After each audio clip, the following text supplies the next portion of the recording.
অবকাঠামো ওইভাবে পরিবর্তন কিন্তু বাংলাদেশের ক্রিকেটে হয়নি। আপনি রাজশাহীর কথা যদি বলেন, খুলনার কথা যদি বলেন, কিন্তু ওই জায়গায় কি কি পরিবর্তন আপনি চান আর যদি বলেন যে এগুলো তৈরি করে রেখে যাওয়া উচিত?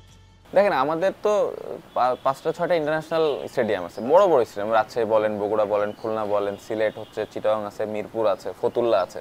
সো আমাদের কিন্তু প্রত্যেকটা মোটামুটি সব বিভাগে বড় বড় স্টেডিয়াম, ফ্যাসিলিটিস জাস্ট একটু হয়তো দেখাশোনা করলে আরও বেটার হওয়া সম্ভব। সো আমার পার্সোনালি চাওয়া যে প্রত্যেকটা এই জায়গাগুলোতে, স্টেডিয়ামগুলো অলরেডি আছে, এই জায়গাগুলোতে আরেকটু কীভাবে ফ্যাসিলিটিস বাড়ানো, একটা প্রপার জিম, একটা প্রপার ইনডোর, একটা সুইমিং পুল থাকতে পারে, এই এই সামান্য কয়েকটা জিনিস, এবং স্টেডিয়ামের ড্রেসিং রুমগুলো যেটা একদমই প্রয়োজনীয় জিনিস, এই ফ্যাসিলিটিসগুলো যদি থাকে তাহলে কিন্তু ওইখানকার যারা প্লেয়ার তাদের জন্যও ভালো, এবং দিন শেষে যখন আমরা বিপিএল টুর্নামেন্ট খেলি তখন কিন্তু আমরা হোম অ্যান্ড অ্যাওয়ে করতে পারি, কারণ স্টেডিয়াম অলরেডি আমাদের আছে এবং প্রত্যেকটা জায়গায় আমাদের ফ্লাইট আছে, সব কিছু, যাতায়াতের কোনো সমস্যা নেই, হোটেল ভালো, সবগুলো ঠিক আছে।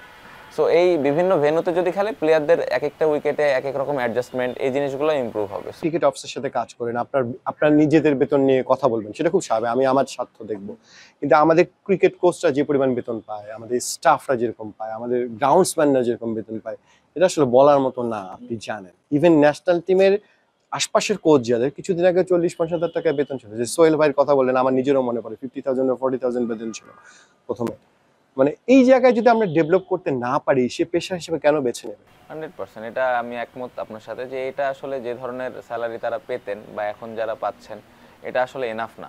কারণ সে পুরো সময়টা একটা প্লেয়ারের পেছনে দিবেন বা 10টা প্লেয়ারের পেছনে দিবেন, সব কিছু বাদ দিয়ে, তো তারও তো দিন শেষে ফ্যামিলি আছে বা তারও তো অনেক রেসপন্সিবিলিটিস আছে। সো ওই জায়গাটা যদি সিকিউর থাকে তাহলে সে আরও মন খুলে কিন্তু ওই প্লেয়ারটাকে দিতে পারবে, যে না তুমি এটা করো সেটা করো, বা আরও 10টা প্লেয়ারকে দিতে পারবে।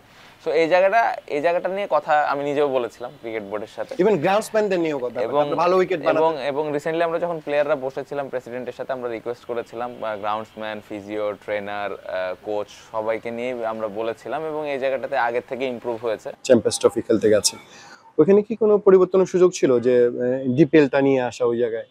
এটা তো অনেক লম্বা সময়ের প্ল্যান। এটা আমি যেরকম এই রিসেন্টলি যখন আমার কথা হচ্ছিল ক্রিকেট বোর্ডের সাথে, আমরা তখন পাকিস্তানে ছিলাম সম্ভবত, তখন আমি বলছিলাম যে 2026 টি20 ওয়ার্ল্ড কাপ কবে হবে, কোথায় হবে, এটা আমরা সবাই জানি। সো তার আগে কি প্ল্যান করতে পারে, এটা আমাদের ওই জাস্ট 26 সাল ওয়ার্ল্ড কাপের 2 মাস আগে করলে হবে না, এই প্ল্যানটা হয়তো আমাকে 1 বছর আগে করতে হবে, ওই সময় খেলবো, বা 8-6 মাস আগে করতে হবে।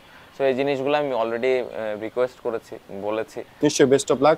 সামনের যে নতুন শুরু হবে দায়িত্ব, সেখানে অনেক বেটার। কোথায় দেখতে চান সেই জায়গায় বাংলাদেশকে?